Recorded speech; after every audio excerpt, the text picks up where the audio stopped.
자연스럽게 뭐 영화에 관한 이야기뿐만 아니라 배우님 평소의 어떤 연기관이라고 해야 될까요? 연기하면서 사는 이야기 이런 것들도 같이 좀 나눠볼 수 있을 것 같아서 기대가 되고요.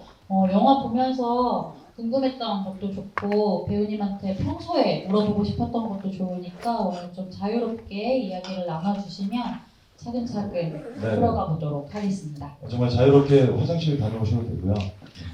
편안하게 왔다 갔다 하시면서 좋습니다. 네, 편안한 분위기로. 그러면 일단 방금 막 영화가 끝났으니 그래도 좀 보시면서 배우님 마음속에 지금 남아있는 어떤 장면들 이런 것들은 좀 한두 가지 정도 이야기를 하면서 시작을 해볼까 봐요. 네, 저는 사실 좀 마음이 되게 무거웠어요 보면서. 너무 좀 부끄러운 얘기일 수 있지만 영화 내용도 줄거리 정도만 훑고 왔거든요. 전혀 아무런 정보가 없는 상황에서 영화를 보면서 내내 이렇게 마음이 너무 먹먹하고, 좀 인상적이었던 게 그 생선가게 문을 닫고 이제 나오시면서 그 채워지지 않는 자물쇠 그 문이, 그 영상이 되게 인상적이었고, 애화 선배님의 그 아무렇게나 이렇게 묶은 듯한 그 프로필 샷이라고 해야 될까요? 그런 장면들이 되게 많았던 것 같은데 되게 그런 게 좀 인상적이었습니다. 네. 사실 이 영화가 다루고 있는 어떤 중년, 중장년 여성의 성폭력 피해라는 것이 사실상 사회적으로도 많이 다뤄지지 않은 주제잖아요. 영화적으로뿐만 아니라. 그래서 뭐 개봉 당시에 김미조 감독님이나 정혜아 배우님 인터뷰 같은 것들을 살펴보면 자료 조사하는 데서부터 많이 힘들었다고 하더라고요. 찾아볼 기사도 많이 없고 책도 나와 있는 게 없고, 그래서 결국엔 굉장히 보편적인 감정에 집중하는 단계를 거쳤다고 하는데, 약간 그런 것들이 좀 배우님 입장에선 어떻게 올까 궁금했는데, 그렇게 좀 참고할 만한 것들이 많이 없는 좀 낯선 주제, 낯선 이야기들을 만나면 좀 그 인물에 다가가는 배우님만의 어떤 방법이 있을까? 이런 것들을 좀 들려주시면 좋을 것 같아요. 정말 살면서 접하기 힘든 어떤 상황들과 어떤 사건들을 연기를 해야 되는 장면들 있잖아요. 사실은 뭐 배우 개인의 상상일 수도 있고, 하지만 이제 좀 거스르지 말아야 될 것은 정확한 정보들이라고 생각해요. 그 안에서 배우가 개인적으로 구현할 수 있는 어떤 상상력과 어떤 간접적인 경험이라고 생각하거든요. 저도 어떤 뭐 역할을 맡으면 최대한 그 공간을 찾아가 보고, 또 뭐 다뤄야 되는 소품도 좀 만져보고 그런 경험을 하게 되는데, 예를 들어서 살인마 역을 하게 되면 답이 없잖아요. 근데 굉장히 여러분 편안하게 즐기셔도 됩니다. 방금 농담이었습니다. 네, 그럴 때 조금 뭔가 어떤 심상을 좀 키우기 위해서 여러 가지 간접적인 어떤 영상들도 접하고 책들도 좀 보고, 또 주변에 물어볼 데가 없잖아요. 살인마를 누구한테 물어봐요, 그죠? 그러니까 배우 개인의 어떤 그 우주 속에서 좀 찾아내는 것 같아요. 네. 사실 이런 거를 여쭤봤던 이유는 워낙 잘하시기로 유명하시잖아요.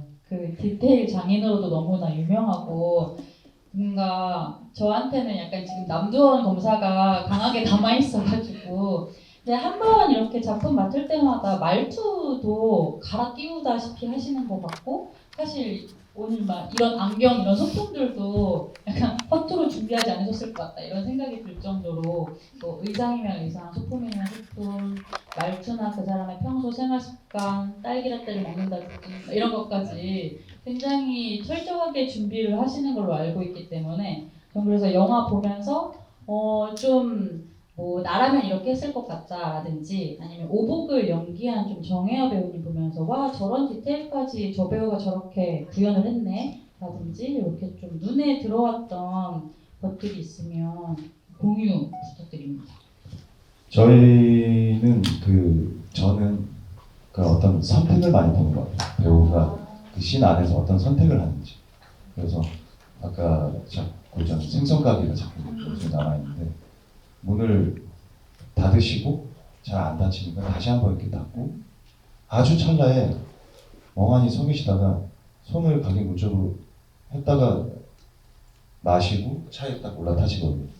그러니까 그런 행동의 선택이 보시는 분들에게 계속해서 뭔가를 주고 있다고 생각을 해요.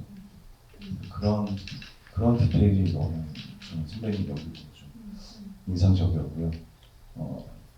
저도 개인적으로 캐릭터를 준비할 때 그게 예전에는 패기로 했어요.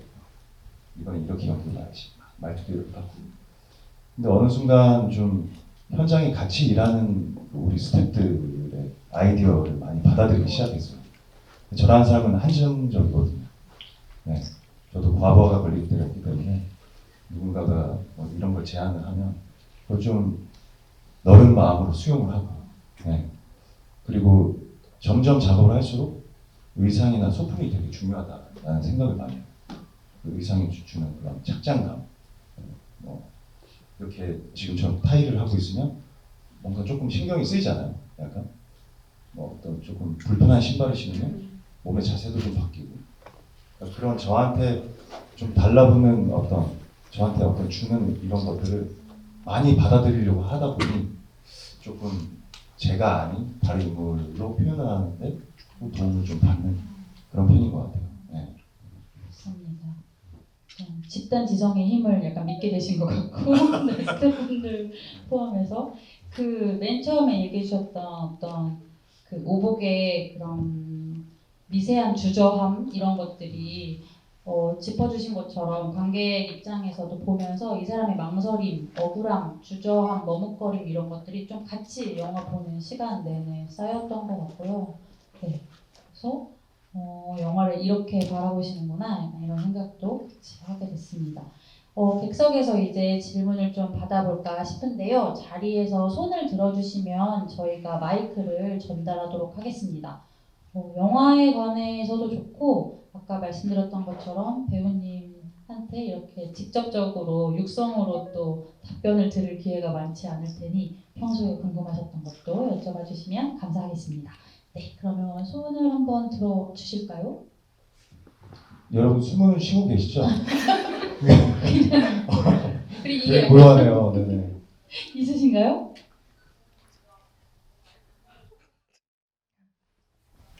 네, 여기 왼쪽 통로에서 들어주셨거든요. 한 번만 더 들어주세요.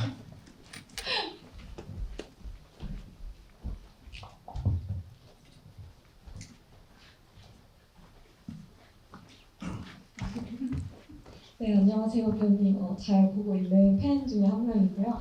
평소 배우님의 연기관이 배우가 막 엄청나게 표현을 하는 것보다 관객들이 훨씬 느낄 수 있는 그런 연기를 하시는 걸 지향하시는 걸로 알고 있는데 혹시 그 생선가게 장면 말고 또 배우님의 연기관에서 가장 인상적이었다 하는 그런 씬이 있었을지 궁금합니다. 관객에게 가장 느끼게 했던 그런 장면.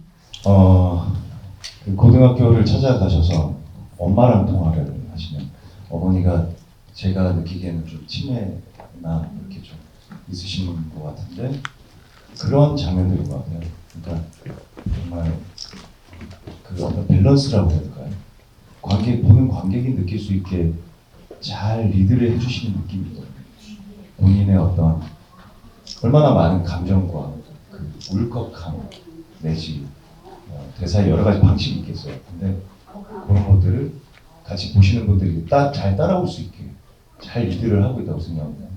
그러니까 말씀 주신 것처럼 저는 평소에 사실은 조금 이상한 얘기일 수 있지만 감정으로 연기하는 걸 최대한 배제하려고 하는 편이에요. 왜냐면 배우가 감정으로 연기하는 데는 한계가 있고 그리고 여러분께서 보신 영화도 마찬가지고 우리는 어떤 하나의 선택된 테이크를 보고 있지만 배우는 그거를 같은 연기를 10번, 20번도 하거든요. 근데 그럴 때마다 감정적으로 치닫고 감정에 의존해서 연기를 하게 되면 굉장히 좋은 결과물이 나오지 않더라고요. 그리고 뭐랄까요, 좀 자아도취적인 연기를 하게 되고 우리가 어떤 예를 들어서 장례식장에 갔어요. 근데 친구의 가족이 돌아가셔서 갔는데 친구가 너무 울고 있으면 사실 우리가 느낄 것이 없잖아요. 위로하기 바쁘고 달래주고 또 이렇게 챙겨주기 바쁘지 그 슬픔을 같이 공감할 수 있는 어떤 시간이 없어요. 그런데 예를 들어서 친구가 되게 아픈 일을 겪어서 장례식장에 있는데 울지 않고 울지 않으려 한다. 그 순간 저는 발생된다고 생각해요. 옆에 있는 목격하는 사람으로서 막 벅차오르죠. 막 보고 있는 옆에 있는 제가 막 미칠 것 같고 근데 계속 끝까지 와줘서 고마워. 괜찮아? 괜찮아. 자꾸 버티고 싸우는 거예요. 그 줄다리기를 예를 들면 계속 해주면 옆에서 보는 예를 들면 관객분들은 같이 따라올 수 있게 어떤 줄을 하나 딱 잡고 당기는 거죠. 그런 그래서 에바 선배님들은 난 그렇게 안 했는데 이렇게 쓸 수 있는데 저의 어떤 그런 연기에 접근한 방식으로 봤을 때는 그런 장면들이 참 이렇게 잘 다듬어진 선배님께서 잘 리드를 해주신 장면이 아닐까 생각이 들었습니다. 감사합니다. 감사합니다. 질문 감사합니다. 배우님의 별명이 서박사라는 얘기를 들었는데 그게 약간 이런 면모 때문에 탄생한 별명인가요? 저 방금 되게 메모장을 펼쳐야 될 것 같았거든요. 아, 네. 받아 적고 싶다 이런. 제가 학교 다닐 때 별명인데 자꾸 연기 수업을 하는데 제가 자꾸 뭘 썼어요. 제가 자꾸 메모를 하고 와 교수님한테 막 물어보고 근데 보통 이제 연극영화과 친구들 보면 펜이 없어요. 다 몸으로 받아들이려고 하거든요. 다 이렇게 움직여보고 뭐 얘기하면서 바로 탁탁 해요. 근데 저는 계속 뭘 적었던 것 같아요. 적어가지고 그 모습을 보고 이제 동기들이 박사님이다, 서박사 같다 이렇게 됐고 근데 또 웃긴 건 중간고사나 기말고사가 되면 제 메모장을 보여달라고 동기들이 네. 그때는 필요한 거죠. 그래서 아마 생각했던 편이었습니다. 뭔가 그 감정을 최대한 아끼면서 뭔가 분석하고 접근해 나가는 방식이 그래서 우리가 좀 배우님 연기를 보면 여유롭다라는 느낌을 받게 되는 것 같아요. 뭔가 이렇게 보는 이로 하여금 이렇게 몰아붙이는 느낌을 받는다기보다 내가 너무 숨이 딸리지 않도록 배우가 좀 완급 조절을 해주고 있다는 생각도 들고 그런 것들이 좀 떠오르는 장면들이 또 있네요. 좋습니다.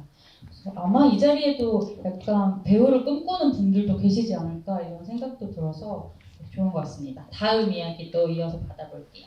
저희 여기 두 번째 줄 먼저 갔다가 올라갈게요.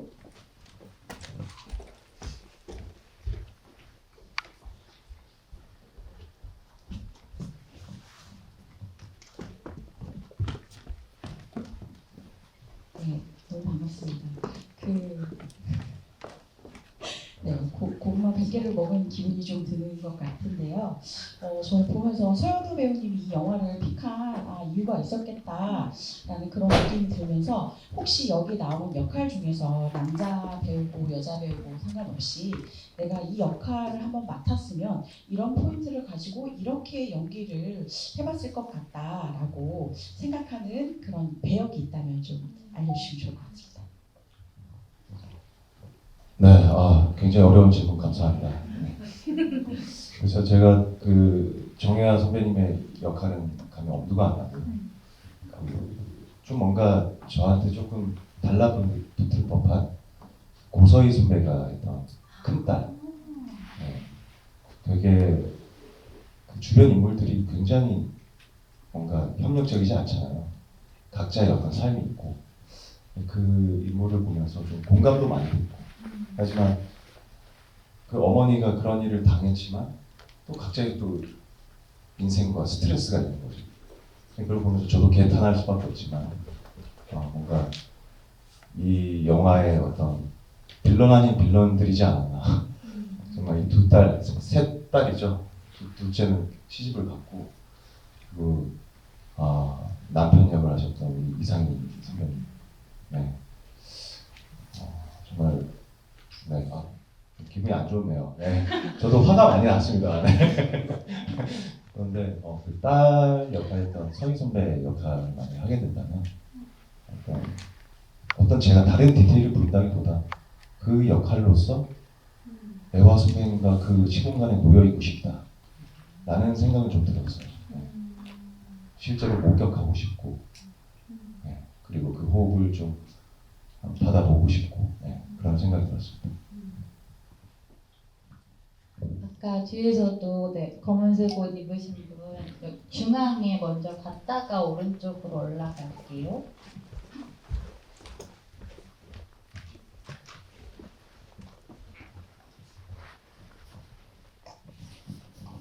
안녕하세요. 잘 보고 있는데 두 가지를 여쭤보고 싶은데요.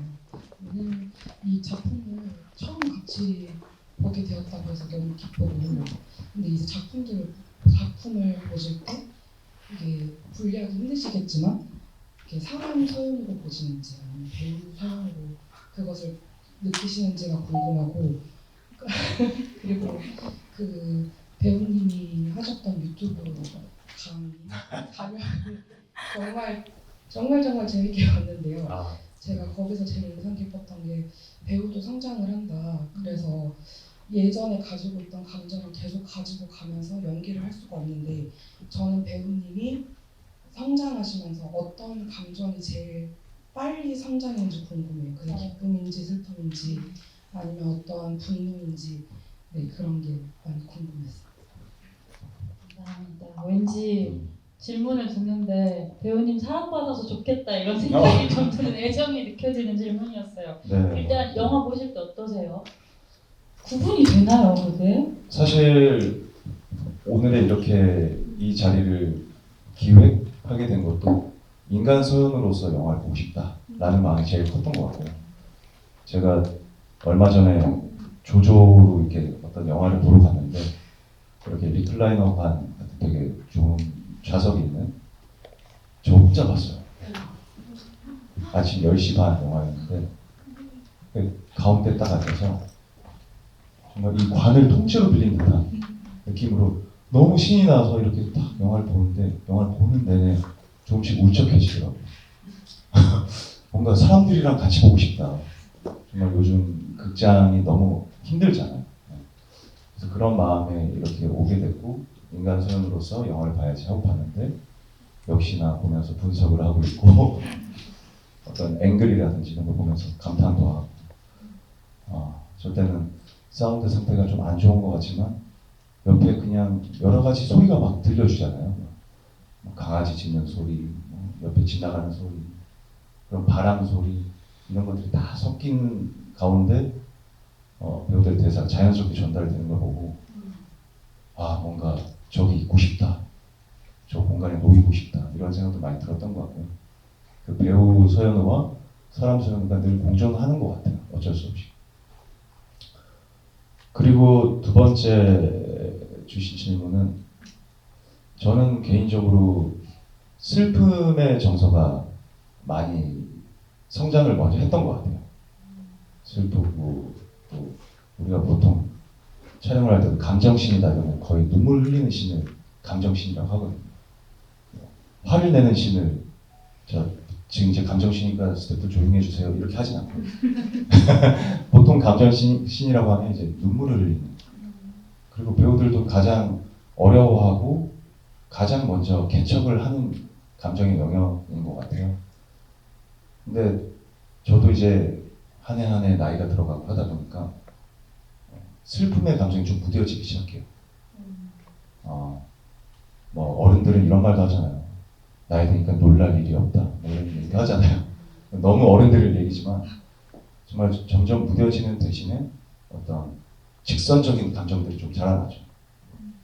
화, 짜증, 혹은 기쁨의 뭐 샤우팅이라든지 그런 것들이 이제 되게 진한 색으로 이게 자리 잡기 시작하고 거기에 어떤 끝물쯤에 있는 것 같아요 지금.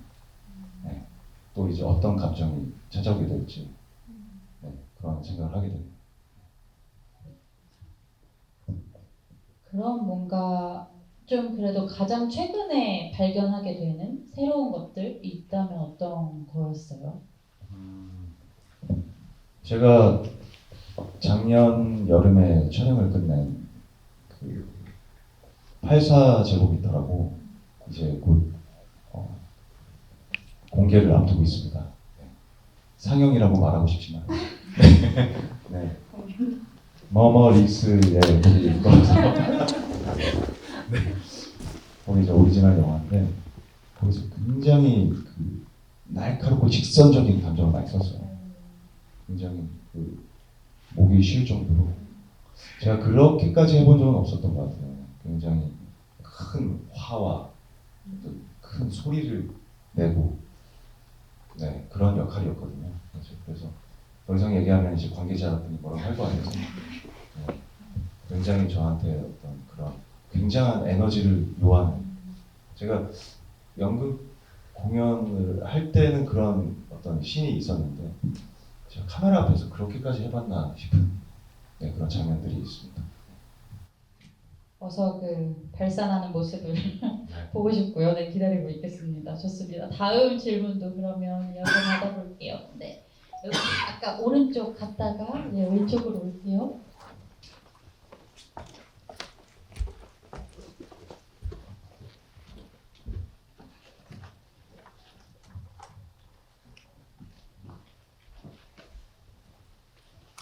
네, 안녕하세요. 오늘 좋은 작품 함께 볼 수 있어서 너무 영광이었고요. 이제 요즘에 인생 영화 세 편으로 그 사람에 대해서 알 수 있다라는 말이 있잖아요. 그래서 배우님의 인생 영화 세 편과 그 인생 영화를 꼽으신 이유 간단하게 좀 궁금해서 질문 드리고 싶습니다. 네, 한 10분만 주실 수 있나요? 네, 글쎄 지금 딱 떠오르는 거는 헌트라는 영화가 있어요. 사람들이 오해를 많이 하게 되는. 네, 제가 제목을 잘못 얘기했나요? 더 헌트. 더 헌트. 네네네. 이정재 선배님 그 영화 말고, 네, 더 헌트라는 그 인물들의 관계가 엄청 선명하게 사람을 좀 답답하게 만들고 힘들게 하잖아요. 그 영화가 굉장히 저한테는 선명하게 남았고요. 그리고 조심 들어가세요. 네. 감사합니다. 나중에 또 뵙겠습니다. 네네. 아니, 개막식 지나야 돼 우리 PD님이셨는데. 네. 날선 질문을 주시더라고요. 네. 글쎄요. 그리고 저는 개인적으로 헤어질 결심도 제가 나와서가 아니라 그런 어떤 미장센과 그 현장에서 함께 연출하신 걸 목격을 했어서 그런지 영화가 나오는 과정 자체가 되게 재밌었고 놀라웠고 인생작이라고 할 만큼 되게 좀 감명이 있었고요. 그리고 영화가 뭐가 있을까요? 향수? 네, 그런 좀 눈을 어지럽게 하는 그런 영화도 되게 인상적이었던 것 같습니다. 평소에 이런 생각을 좀 하고 살아야겠어요. 네. 결과 나오나요? 어떤 사람인지 파악되셨나요? 종합 결과? 조금 어지럽네요. 좀 어지럽네요, 저도. 네. 감사합니다. 아까 여기 왼쪽에서 손 들어주셨죠? 마이크를 옮겨볼게요. 손 한 번만 다시 들어주시겠어요? 네. 중앙으로 올게요.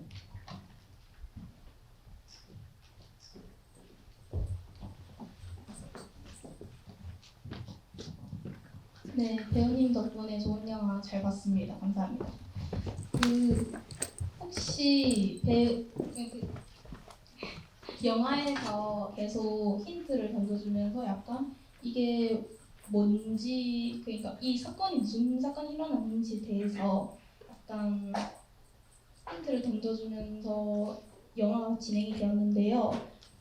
배우님께서는 어떤 부분에서 이게 무슨 내용인 것 같다라고 생각을 하게 된 그 시점이 어느 정도였는지 궁금합니다. 윤곽을 언제부터 그리셨어요, 배우님? 이번에 본 영화 말하는 거예요. 지금 영화 말씀. 네. 저는 사실 그 돈을 막 이렇게 세시고 술자리에 딱 앉으시잖아요. 이제 돈 다 준비됐어. 그리고 사실 그 돈이 없어질 줄 알았어요. 그렇게 느끼신 분들 좀 있으시죠? 제발 술 잃어버리지 마.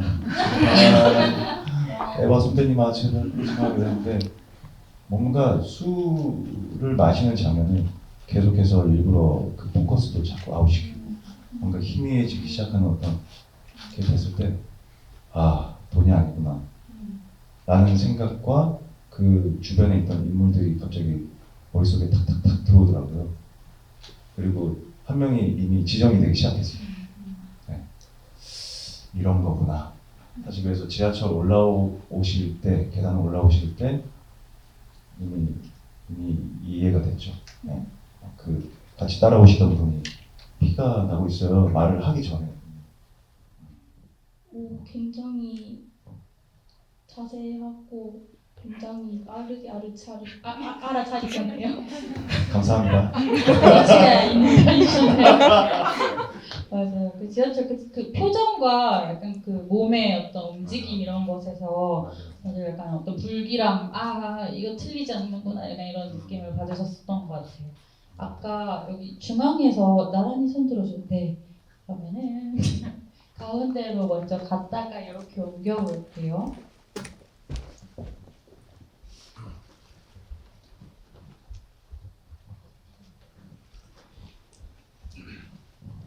네, 안녕하세요. 덕분에 좋은 작품 같이 볼 수 있게 되어서 영광이고요.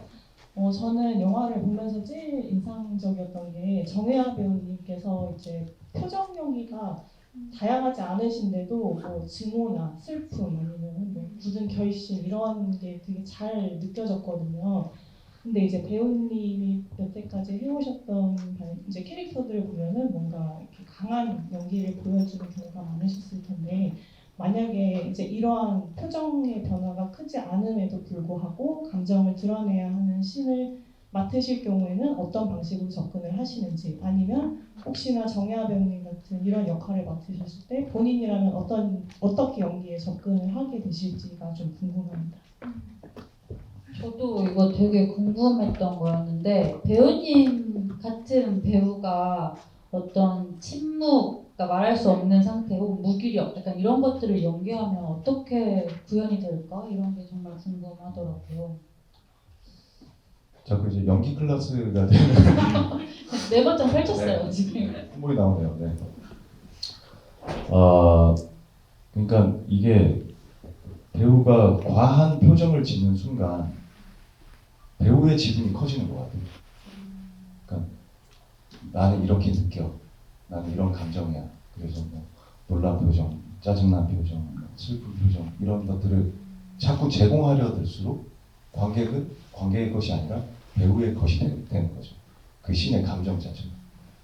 그러니까 정말 좋은 마치 한편의 예를 본 것 같아요. 애화 선배님의 연기가 머물러 있고 하지 않고 하지만 그게 하지 않는 것은 아니거든요. 계속해서 생각이 가고 있고 저희가 영상도 영상이지만 사진 작업을 할 때 신기한 지점이 생각을 하면 그 눈에 담기더라고요. 생각만. 저희는 항상 그런 주문을 많이 받거든요. 감독님들한테. 조금만 좀 새파랗게 해볼까?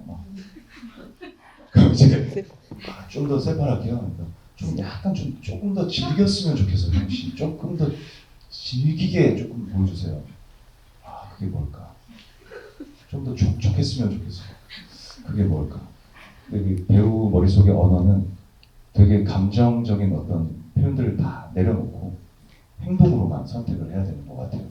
저의 지론이지만 어떤 선배님들 제 얘기 들으면 제가 혼날 수도 있어요. 너 엉터리야! 뭐 이럴 수 있는데 뭔가 그런 머물러 있고 뭘 하지 않는 것이 가장 힘든 작업이고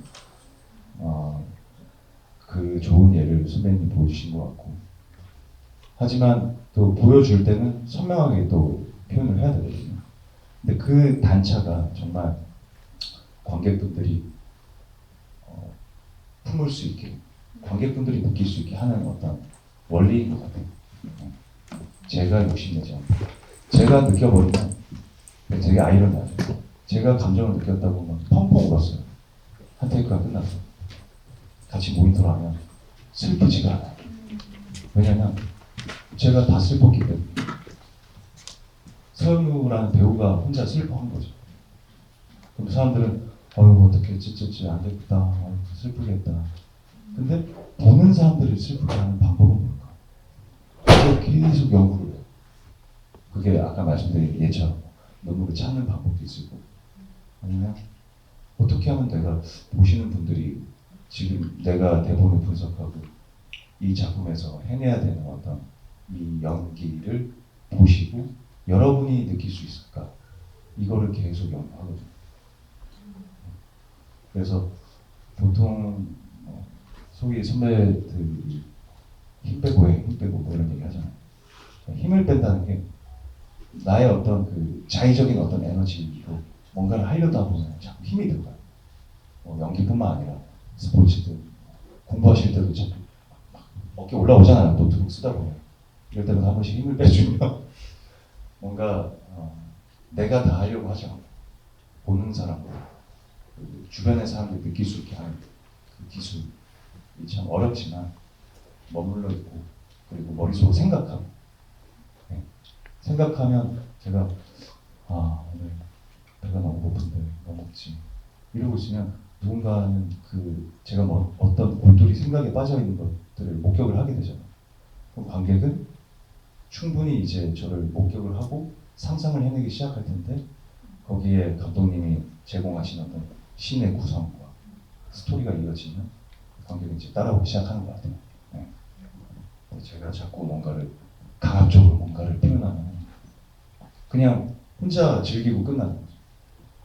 그런 좀 생각을 좀 많이 하면서 연기를 하는 것 같아요. 숨 쉬고 계시죠, 여러분? 지금 메모하시는 분 두 분 발견했고요. 되게 근데 저 지금 무슨 생각했냐면 이게 연기에 관한 배우님의 어떤 현재 시점에 깨우침일 수 있겠으나 사실 생각해보면 되게 우리가 각자 몸담고 있는 나의 분야에 다 적용할 만한 이야기인 것 같아서 그리고 어느 시점에 다다르면 혹시 그 소위 말하는 프로들에게는 늘 같은 주문이 들어오는 것 같거든요. 힘 빼고 해, 최대한 자연스럽게 해라는. 근데 그게 세상에서 가장 어려운 주문 같기도 하고 그런 생각을 하면서 들었습니다. 뭔가 서 박사님과 함께하는 연기 클래스에 오신 여러분 환영하고요. 네. 아까 옆에서 손들어 주신 분께 넘겨볼게요. 저는 이제 배우님 자체한테 궁금해지기도 한데 이제 배우님 지금까지 말씀해주신 거 보면 약간 감정적인 것에 대한 영향을 되게 깊이 받으시는 스타일이신 것 같아요. 그래서 궁금했던 게 이제 사실 작년이나 GQ 이제 그 인터뷰에서도 보시면 미술 뭔가 그 현장의 미술 환경이나 아니면 이제 펼쳐져 있는 그런 현장 세트에 되게 정도 뭔가 많이 붙이시고 그쪽에 관심도 많고 또 이제 뭐 질문하고 싶으신 것도 많고 뭐 이런 식으로 얘기를 하셨는데 그러면 보통 현장 그러니까 촬영 현장에 도착하셨을 때 주변에 어느 것에 좀 영향을 많이 받는지 그리고 이제 그래서 최근 촬영 중에 좀 스포 없는 하면서 최근까지 찍었던 것 중에 좀 기억에 남으시는 공간 같은 게 좀 있다면 그런 걸 여쭤보고 싶거든요. 일단 그 GQ 인터뷰도 읽어봐 주셔서 감사드리고 저는 그 미술 세트에 좀 영향을 많이 받아요. 이 공간과 그 소품들, 그다음에 색감. 처음에 이제 참 배우로서 신나는 순간은 세트장을 처음 그 들어가는 순간이거든요. 마치 집 보러 온 사람처럼 세상에 그 소재가 뭐야 이러면서 막 훑어봐요. 그리고 제가 연기하게 될 공간, 뭐 심지어는 의자도 한번 앉아보고 이게 아무리 집에서 혼자 대사를 연습하고 이렇게 대내고 복귀하고 해도 실제 그 공간에 소품으로 쓰인 의자에 앉으면 제가 생각한 것보다 의자가 낮기도 하고 높기도 하고 저는 뭐 이 정도 의자에서 이렇게 뭐 연기를 하고 싶었는데 갑자기 너무 의자가 높은 거예요. 그냥 이런 행동이 선택 못 하겠죠. 근데 또 다른 게 찾아지고 그러니까 그런 어떤 미술 소품들 그리고 저만의 어떤 루틴인데 만약에 뭐 책상이 있다 그러면은 펜이랑 이런 것들 다 제 스타일대로 다 꽂아놓고 예, 자꾸 이렇게 만지고 막 서랍도 만지고 예, 노트북도 있어 노트북도 이렇게 만지고 그래서 지문 묻어서 혼나고 계속 뭘 만져요. 만지고 내 거다 내 거다. 예전에 또 선배님들이 그냥 의상팀이 주는 옷을 입으면 너무 어색하니까 동전을 하나 넣어버려요. 그래서 바지에 동전도 하나 넣어놓고 자꾸 이제 저한테 달라붙게끔 만드는 어떤 그런 게 되게 저는 좀 중요하다고 생각을 하고 최근에 그 촬영 중에 좀 기억나는 로케이션은 그 동해 바다에서 좀 많이 찍었어요. 그래서 그 바다 그 자연 자체가 주는 또 영감은 엄청 큰 것 같아요. 네. 그 바람이 엄청 불고 예전에는 그 바람 불고 햇빛이 엄청 세면 저도 이제 기술적으로 막 연기를 하려고 했던 적이 막 눈이 엄청 찌푸려지는데도 눈을 뜨고 이렇게 연기를 했어요. 화면에 이렇게 그 나오는 거를 이렇게 보면 이제 감독님이 왜 이렇게 찡그려 펴주세요 그러는데 지금 이제 자연을 좀 받아들이자 라는 스타일로 좀 바뀌어서 해가 쬐면 찡그리고 바람 불면 날아가는데 뭔가 이렇게 좀 받아들이고 연기를 하려고 좀 많이 하는 것 같아요. 그런 점에서 이번에 동해바다 로케가 좀 기억에 남습니다. 엄지척을 날려주셔가지고 감사하고요. 근데 저는 말씀 들으면서 약간 궁금해졌던 게 사실 사전에 어떤 작품에 대한 그리고 인물에 대한 준비와 분석을 철저히 하시는 것 같거든요. 그래서 저한테는 근데 현장에서 어떤 공간이나 미술이나 이 세트에서 영향을 받을 수 있다는 건 사람이 그만큼 풀어져 있다는 소리이기도 하잖아요. 좀 내 벽이 없이 좀 말랑말랑한 상태여야 외부의 자극도 흡수할 수 있고 그럴 텐데 이렇게 많이 준비해 갔는데 그만큼 내려놓는 것이 현장에서 어떻게 가능할까? 약간 이런 생각이 들기도 해요. 어떻게 하세요?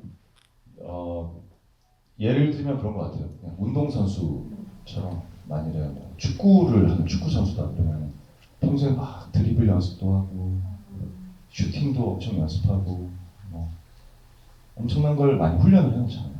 그래서 난 오늘 경기 때 내가 연습한 이 드리블을 해야지 하고 들어가지만 상대 선수를 만나고 또 그 경기의 전반적인 어떤 리듬과 템포 그 호흡 속에 있으면 순간 연마는 돼 있지만 그 선택을 하지 않게 되고 하지만 의도치 않게 또 더 좋은 선택이 나오기도 하고 때로는 실수가 나오기도 하고 그러니까 그런 거에 비유를 좀 많이 해보는 것 같아요. 운동선수들 평소에는 연습해놓고 집에서 대본 보고 분석하고 연습해놓고 나 연기 이렇게 해야지 이때는 고개를 들어서 더 도둑스럽게 막 대사를 쳐야지 하고 가지만 상대 배우가 뭐 앉아있다든지 고개를 들 필요도 없어지죠. 그러니까 모든 것들이 다 유연하게 네, 해야만 하는 작업 투성이라서 이것들을 좀 마음을 넓게 가지고 하려고 하고 있습니다. 이 질문한 제가 되게 속 좁은 사람이 된 것 같은 너무 아깝겠다 이런 생각을 해보게 되네요. 좋습니다. 저희 다음 질문으로 바로 뒤에 계시네요. 괜찮으시다면 감사합니다. 네, 안녕하세요. 저는 그 영화 때문에 오늘 이 자리를 예매를 하게 됐는데 배우님 그 스크린 말고 실제로는 처음 뵀거든요. 근데 좀 이 자리를 빌어서 팬이 될 것 같다라는 말씀을 드리고 싶고요. 제가 조금 궁금한 거는 여기서 얘기를 듣다 보니까 배우님께서 연기를 하시는 연기관에 대해서 조금씩 알아갈 수 있는 자리인 것 같은데 되게 많은 캐릭터를 하셨잖아요. 여러 가지 스펙트럼에. 그러면 그 많은 캐릭터들 분석하실 때 그 캐릭터의 뭐 선역이든지 악역이든지 아니면 직업적인 면을 다 떼놓고 봤을 때 배우님과 가장 이 캐릭터는 비슷했다, 이 캐릭터는 나와 정말 먼 캐릭터 같았다라고 느끼시는 게 있으실까요? 네, 캐릭터가 좀 비슷했다라는 느낌은 영화가 아니라서 말씀드려도 될지 모르겠지만 그 연예인 매니저로 살아남기. 오, 굉장히 의외의 작품이네요. 네. 그러니까 뭔가 되게 편했어요. 뭔가 캐릭터를 잡지 않았던 것 같아요.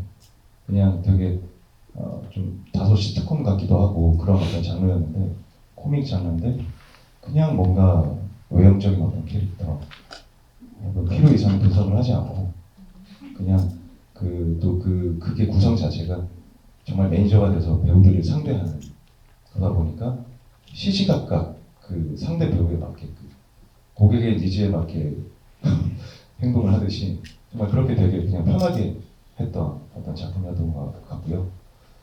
굉장히 제가 이건 참 나스럽지 않다 싶은 거는 킬러들의 쇼핑몰. 그거는 정말 다 그 장착을 하는 것 같아요. 근데 그게 너무 재밌어요. 금리도 끼고 머리도 이렇게 하고 옷도 막 이렇게 입고 뭘 하나하나 지렁지렁 달고 근데 뭔가 이게 굉장히 재밌어요. 마치 우리가 이렇게 맨 얼굴로 뭔가를 대면을 하면 좀 어색하고 불편할 수도 있잖아요. 좀 부끄럽고. 근데 어떤 탈을 딱 하나 써버리면 되게 쉬워지거든요. 갑자기 제가 어떤 탈을 쓰고 막 갑자기 까불랑거릴 수도 있고, 아니면 막 어떤 용기가 굉장히 많이 생겨요, 사람이. 다음에 탈 같은 거 한번 써보고 집 앞에서 가족들 앉혀놓고 한번 정말 가면무도회가 괜히 네네. 있는 게 아닙니다. 이게 용기가 생기거든요. 근데 제가 아닌 스타일링을 하고 착장을 하고 어떤 캐릭터적인 장치를 신기 시작하면 뭔가 용기가 생기고 되게 저도 평소에 생각하지 못하는 선택이 나오기 시작하고 서로가 놀라는 거죠. 왜 그렇게 했어? 몰라. 이 옷을 입으니까 이렇게 돼. 뭐 약간 뭐 이런 것처럼 그런 그 성조 그 역할이 가장 좀. 그리고 영화 유령의 청계장도 굉장히 전혀 다른 비주얼이었지만 뭔가 이렇게 카라펜 딱 하고 이렇게 딱 쏘았을 때, 그리고 그때 또 체중 증량을 했던 터라 배가 이만큼 튀어나와 있을 때 제 배를 어떻게 다뤄내야 될지 이런 고민들을 할 때 굉장히 재미있는 요소들이 많이 생기더라고요. 네, 그런 게 재밌었던 것 같아요. 좋습니다. 배우님은 근데 무슨 직업을 맡으시든 항상 약간 10년 정도는 했던 것 같은 느낌을 주시는데, 지금 머릿속에 각각의 그 캐릭터들이 떠오르면서 옆에 건너서 바로 마이크를 넘겨볼까요? 전 원래 이런 데서 질문하는 사람은 아닌데 제가 드라마에서 뵀을 때보다 훨씬 더 잘생기시고 멋있으신 것 같아서 오늘 사실 좀 감명받았어요. 아, 미모의 감명을 네, 받으셨나요? 네. 저는 이제 뭐 드라마가 됐건 영화를 보면 저 배우는 저런 착한 놈일 거야, 뭐 어떤 악한 놈일 거야라는 그런 게 딱 떠오르거든요. 근데 이제 배우님이 되게 다양한 작품에서 뵈면 이제 제가 점을 치는 거죠. 이번에는 나쁜 사람일까 좋은 사람일까라고 점칠 정도로 예측이 안 되는 다양한 얼굴을 가지신 것 같아서 되게 매력적이라고 생각을 했었어요. 그래서 이게 어떨 때는 가벼운데 어떨 때는 또 전혀 아니고 이런 연기가 다 되신다는 게 사실은 쉬운 일이 아니잖아요. 그래서 이제 궁금한 거는 하나인데, 그렇게 다양한 작품 중에 이렇게 고르시는 어떤 기준이랄까? 난 이 작품이 뭔가 들어왔을 때 그래 내가 이걸 할게라고 선택하시는 그 배우님만의 뭔가 그런 초이스 할 때 기준이나 내가 생각하는 어떤 이걸 꼭 해야 되겠다, 비중이 크든 작든 이럴 땐 하고 싶어, 뭐 이런 게 있으신지 궁금합니다. 작품을 선택하는 기준도 좀 종잡을 수 없기로 유명하시잖아요. 말씀해주신 것처럼 작품 규모도 그렇고 장르도 그렇고, 이런 인물을 했으니 다음엔 이런 쪽을 하지 않을까 했는데 전혀 다른 선택들을 하시더라고요. 좀 어떤 작품에 마음이 끌리시는 겁니까? 기본적으로는 지금 촬영하고 있는 인물과는 좀 다른 결을 찾으려고 하는 것 같아요. 다른 직업, 다른 성격, 혹은 다른 시대, 뭐 그런 것들이 기본적으로 좀 깔려 있는 것 같고요. 그리고 좀 저는 대사체에 좀 많이 신경을 많이 써요.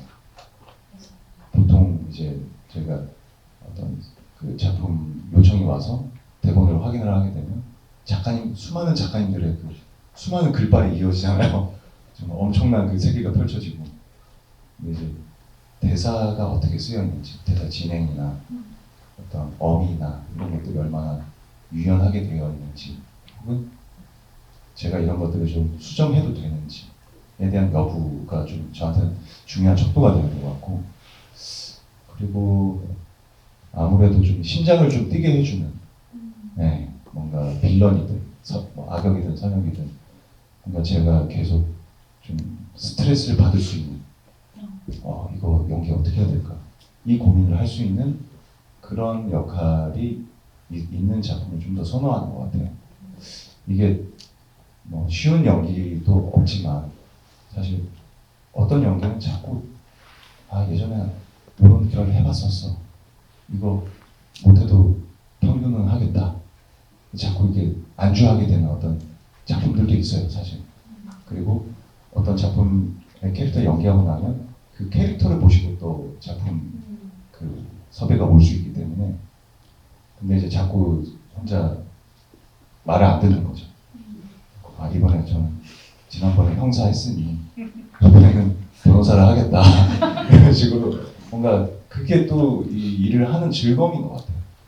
자꾸 새로운 어떤 도전을 하고, 그리고 정말 어려운 어떤 그 상황에 놓인 어떤 역할들을 좀 선호하는 것 같고, 난해한 역할들. 네. 사서 고생해 주셔서 감사하고요. 네, 여기 맨 앞에 손 들어 주셔서 적어볼게요. 맨 앞에요. 네. 그 배우님이 굉장히 많은 배우로서 필모를 갖고 계시잖아요. 근데 이제 연출에는 혹시 욕심이 있으신지? 네. 시나리오를 노트북 펼쳐놓고 끄적여 보긴 합니다. 시도해 보신 적이 이미 있군요. 그렇죠. 여러 번 있어요. 오. 근데 쓰다가 보니까 자꾸 지문이 너무 많더라고요. 저란 사람이 지문이 한 반 페이지 돼요. 아직 대사를 시작도 못했어요. 뭐가 놓여져 있다, 하지만 그 뒤에 뭐가 있었던 거다, 어쩌고 저쩌고 그래서 대본을 쓰지 말고 소설을 써야 되나 하는 생각도 들고, 뭔가 시도는 계속 하고 있어요. 그리고 뭔가 쓰는 것도 쓰는 거지만 연출에 대한 어떤 생각도 없진 않습니다. 그리고 연극 연출에 대한 생각도 좀 있는 편이고요. 영화는 뭐 만약 하게 되면 단편 영화로 한번 도전을 해보고 싶어요. 네. 너무나 기대되네요. 그럼 은연중에 혹시 주인공을 나로 생각하면서 쓰세요? 아니면 다른 사람을 생각하세요? 저는 선배님들은 연출 겸 배우 주인공을 하시잖아요. 저는 그건 너무 대단한 일이라고 생각하거든요. 전 제가 글을 쓰게 되면 저는 연기로는 정확하게 연출자로서 배우들을 괴롭힐 생각이에요. 네, 곧 괴롭히시는 모습 보고 싶고요. 네, 저희가 시간이 많지 않네요. 이제 10분이 채 남지 않아가지고 이 질문이 아마 마지막 질문이 될 것 같습니다. 네, 질문 혹시? 네. 사실 아까 먼저 드셔서 드리려고 했는데, 네, 손 드셨던 거죠? 네, 가운데.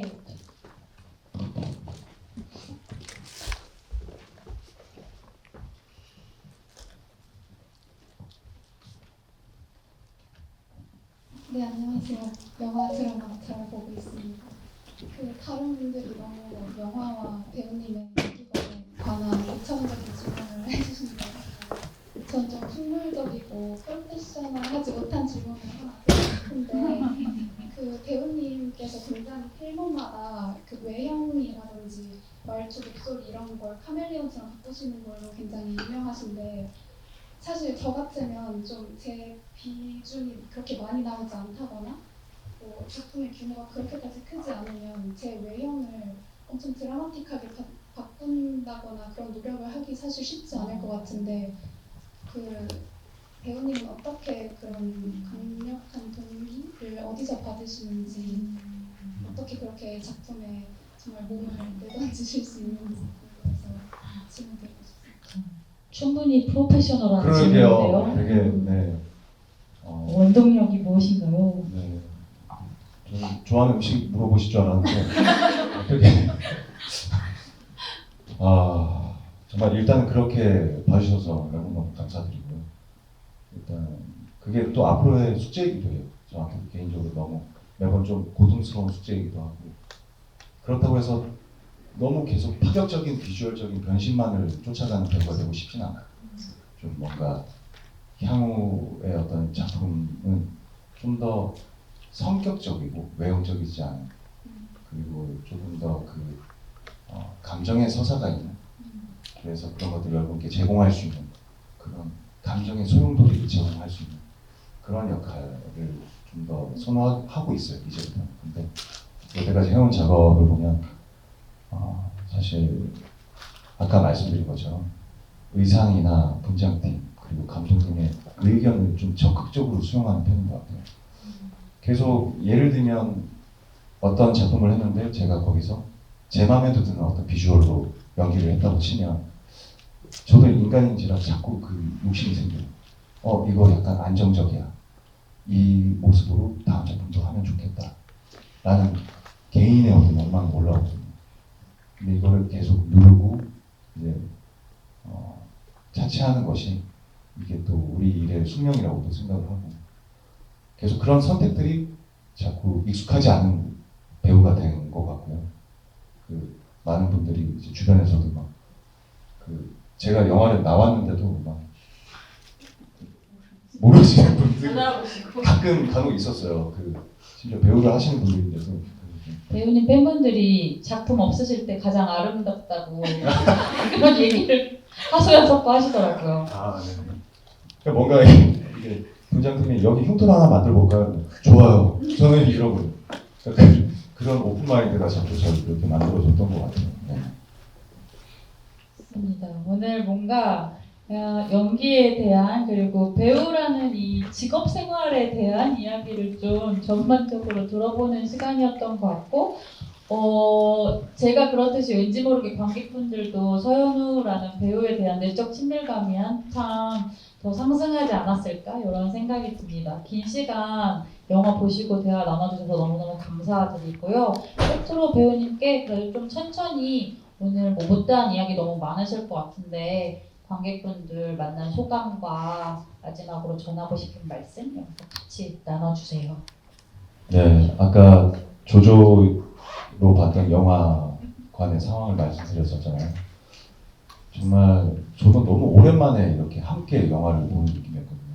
그리고 이렇게 가득 또 객석을 채워주셔서 요즘에 또 영화관 가면은 이렇게 자리가 너무 텅텅 비어 있어요. 그래서 되게 좀 서글펐는데 오늘 오히려 제가 여러분 와주셔서 너무너무 감사드리고 저한테 오히려 더 좋은 추억과 기억을 남겨주신 것 같아서 제가 너무 감사드립니다. 정말 전주국제영화제 이번에 개막 사회도 보고 너무 긴장도 많이 했고 또 즐기기도 하고 여러 가지 감정들이 저한테도 이렇게 올라오고 있는데요. 여러분 영화제 올해뿐만 아니라 또 내년, 내후년도 계속해서 즐겨주시고 저의 작품들도 많이 즐겨봐 주시면 감사하겠습니다. 항상 건강하시고 행복하십시오. 감사합니다.